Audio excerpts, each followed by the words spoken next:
futuro, João viu o passado. Pergunte para mim, como assim, pastor? Na ilha de Patmos, João foi arrebatado. O seu espírito foi levado ao céu.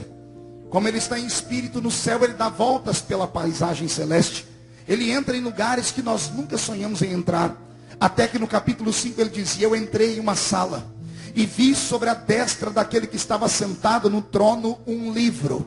E em cima do colo do homem que está sentado no trono, João vê um livro. Ele vê o quê? E João diz: eu vi um livro escrito por dentro e por fora. Ou seja, João viu que o livro tinha um nome. Livro escrito por fora é porque tinha um nome. Como está aqui a minha Bíblia, é um livro. E aqui tem o nome do livro, Bíblia Sagrada. Quando João viu o livro escrito por fora, ele leu o nome do livro. Oh, glória a Deus, meu coração começou a acelerar. Pastor, que livro era aquele? Aquele, senhoras e senhores, não era o livro do futuro da humanidade. Não era o livro das desgraças, das coisas ruins que vão acontecer, não. Aquele livro era o livro da redenção da humanidade. Olha, me dá angústia saber que eu falei uma frase tão linda e os crentes não deram glória a Deus. Não, mas eu entendo. E explico por quê. No século 21, os crentes não estão nem aí com a sua redenção. A maioria dos crentes não vem mais para a igreja para ser salvo, para ir para o céu. Eles vêm à igreja para negociar com Jesus. Vêm para a campanha disso, campanha daquilo. Ele quer carro, quer casa, quer emprego, quer saúde. Quer que Jesus cure a dor de dente. Quer que Jesus mate o inimigo. Quer que Jesus abra a porta do emprego. Poucos crentes estão se importando em lavar as suas vestiduras no sangue do Cordeiro. Talvez seja por isso, pastor Nonato, que desapareceu do nosso meio as profecias, as línguas estranhas, as interpretações de línguas, os sinais, os prodígios. Eu não sei você, eu sei que alguns estão me olhando dizendo assim: é, pastor, o senhor também mudou, viu? Não vem falar de mim não. Queridos, eu mudei, e mudei por fora. Às vezes, um produto para poder ser bem vendido, as empresas são obrigadas a mudar a embalagem dele. Por exemplo, o Bombril. Pergunte à sua mãe, à sua avó, à sua bisavó, se o Bombril é ou não é a melhor esponja de aço que já fizeram. O Bombril, desde que eu me conheço por gente, nunca mudou a sua textura. Mas a embalagem do Bombril já mudou 10, 15 vezes para ficar mais atrativo, para ficar mais vendável, para ficar mais barato. Eu mudei, mas mudei só a embalagem. Ficou a embalagem mais bonita. Fala a verdade aí, ficou ou não ficou? Mas por dentro, o conteúdo ainda é do menino da Vila Tatu, apaixonado por Deus, apaixonado pela revelação da sua palavra, que ainda prega a verdade como ela é. Diferente, respire fundo, desse irmão que está do seu lado. Olha de canto de olho para ele. Ô querido, é para olhar de canto de olho. Não é para encarar, senão você deixa a pessoa constrangida. Esse crente é o mesmo crente há 500 anos. Aliás, usa o mesmo terno, a mesma roupa, a mesma saia. A irmã usa a mesma tiara para prender o coque na cabeça. O mesmo chinelo havaiano, e quem diz, esse crente é imutável. Na verdade não é. Porque se ele fosse o mesmo crente, não era só na aparência. Porque se fosse há 20 anos atrás, esse crente estava dançando aqui no Espírito. Estava levantando a boca e dizendo: assim diz o Senhor dos Exércitos. Amigo, sabe o que importa na vida? Não é mudar por fora, o problema é mudar por dentro. Por dentro eu ainda continuo cheio do Espírito Santo. E você, que fica me olhando com essa cara feia, parecendo que foi batizada num pote de vinagre, com esse olho seco, parecendo olho de sapo que morreu no dia de enchente, com essa boca de aço, essa língua de ferro e esse queixo de concreto. Se tem alguém que ainda é o mesmo crente, por favor, dá um grito para a cidade de Patinga escutar.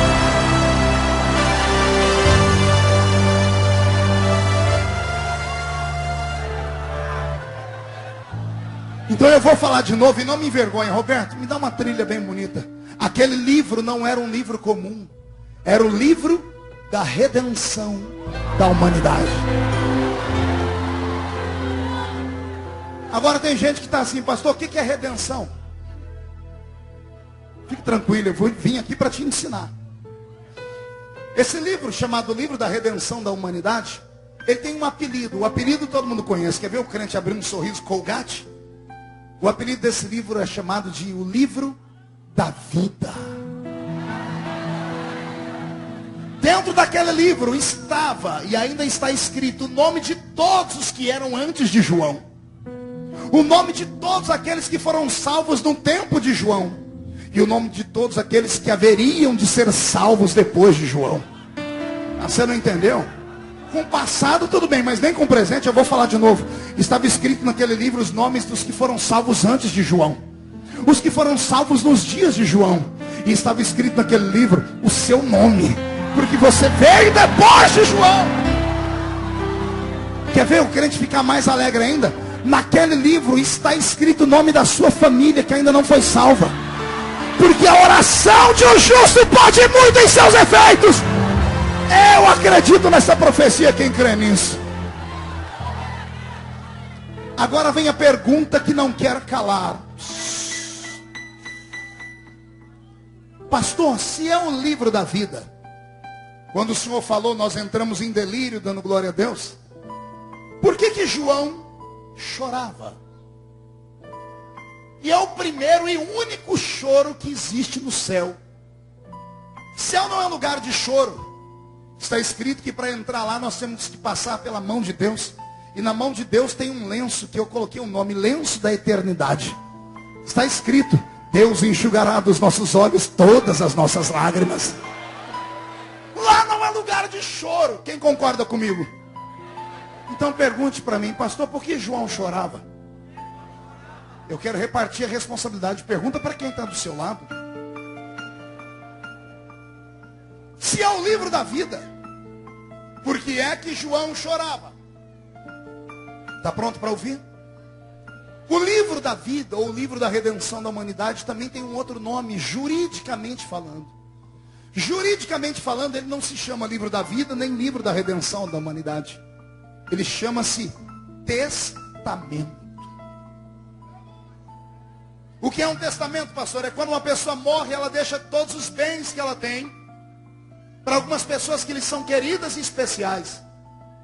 O livro da vida é um testamento.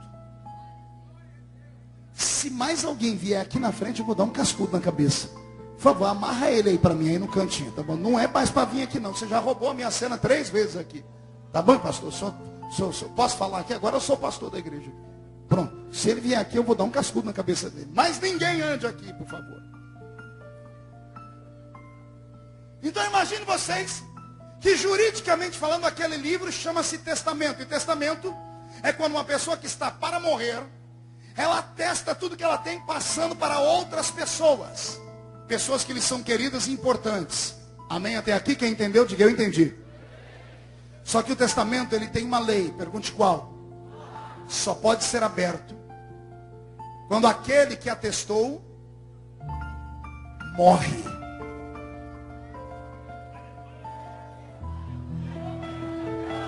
Testamento só pode ser aberto quando aquele que atestou morre. E João, quando olhou para aquele homem sentado no trono, com um livro fechado, escrito por dentro e por fora, selado com 7 selos, João escutou um homem lá dentro gritando, possivelmente um promotor. O promotor gritando assim, ninguém na terra, nem em cima e nem debaixo dela, foi encontrado digno de olhar para o livro, de ler o que nele está escrito, e nem de abrir os seus 7 selos. Quando João ouviu essa voz, ele entendeu. Ele entendeu que se o livro não fosse aberto, não haveria salvação.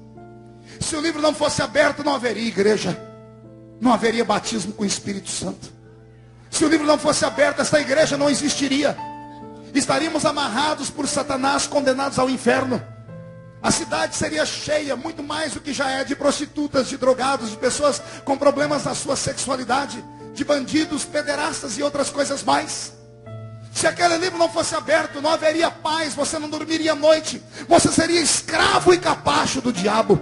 E quando João viu alguém gritar na sala, ninguém na terra, nem debaixo, nem em cima dela, foi encontrado digno de olhar para o livro, de abrir o livro e de romper os seus 7 selos, diz a Bíblia, e eu, João, chorava muito. Escute. Aqui o homem acabou de gritar, e agora? Ou melhor, o anjo está gritando, ninguém na terra, nem debaixo, nem em cima dela foi encontrado digno de olhar para o livro. Lá no livro de Isaías, o que estava no trono grita, então e agora? A quem enviarei? E quem há de ir por nós? O capítulo 6 de Isaías e o capítulo 5 do Apocalipse se encontram. O anjo decreta, ninguém pode olhar para o livro. João chora. Quando Deus encontra João chorando, Deus diz: